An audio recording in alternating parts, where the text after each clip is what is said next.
What would you do if you saw someone being attacked in public? Perhaps you want to help, but getting engaged in this kind of situation, maybe this also puts your own safety at risk.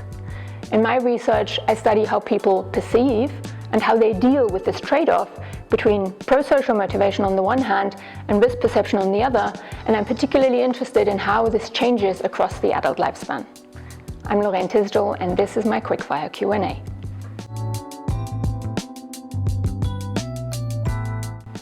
So recently I've become very much interested in using virtual reality as a complementary method in my research, and the criminology department here has this immense level of expertise both in sort of the topic that I study, so bystander intervention, but also critically in the methods part, so virtual reality, and so it was a perfect match for a research visit.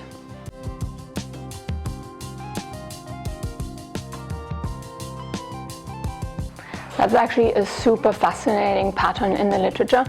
So as I and others have shown, it seems to be the case that risk perception declines across the adult human lifespan.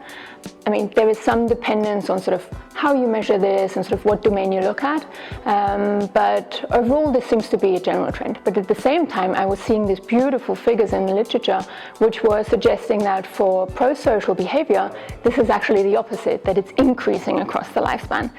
And of course the jury is still a little bit out on whether these are pure age effects or whether these are cohort effects, but I was still thinking, wow, those are very interesting sort of decision relevant mechanisms that clash in some situations that we may actually discover quite frequently, such as, for instance, when we have to decide whether we want to intervene in a conflict between others.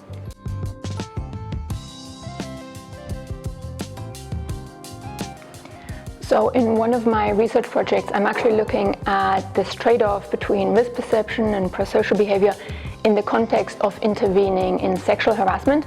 And this is a sort of a tricky situation, tricky subject to study in real life.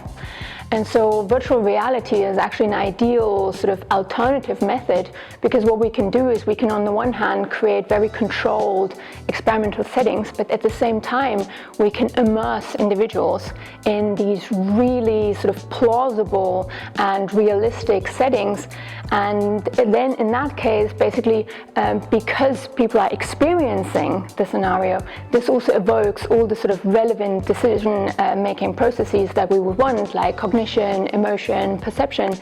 And so in one of my research projects right now, I'm using a sort of public bar scenario, and it's kind of special because this was filmed. So you have real actors in a real bar, and you are transported as the observer into that bar setting, and you get the music, you get the barkeeper, you get the drinks, you get the noise, but you also get to experience the sexual harassment scenario. So this makes it quite a special tool to use.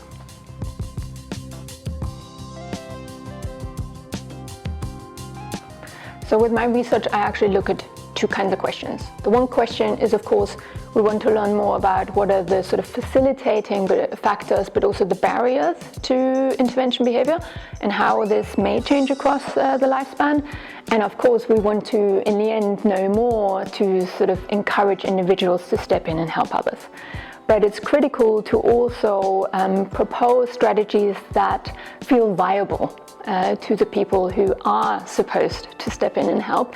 And so for that reason, we're also trying to figure out what kinds of intervention strategies people see in different conditions and different situations, and also how this could translate into them actually stepping in because they're comfortable with this kind of strategy stepping in.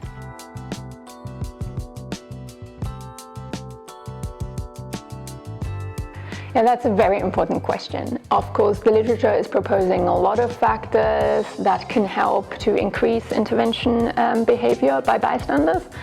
But one thing that stuck with me was that, so I've once done a self-defense class, and the instructor actually advised us that the best way to get people around you in a difficult situation to help is to call on specific people, identify them by saying something like, "Hey, you in the red shirt, please help me," or "call the police."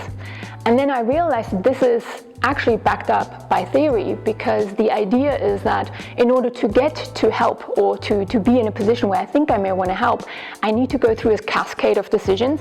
And by doing that, I'm actually sort of fast forwarding that decision cascade for the bystander. I'm telling them, yes, here's a situation that's critical. Yes, I need your help. And yes, this is how you can help me.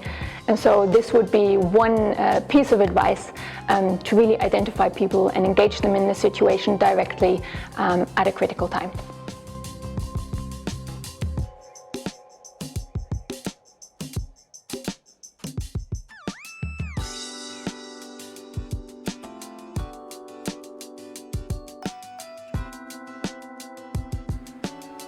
Go with chocolate.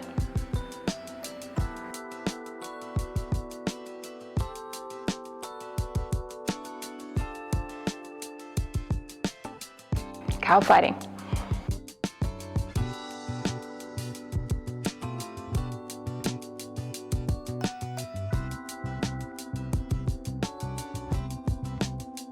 You must have at least 2 guinea pigs.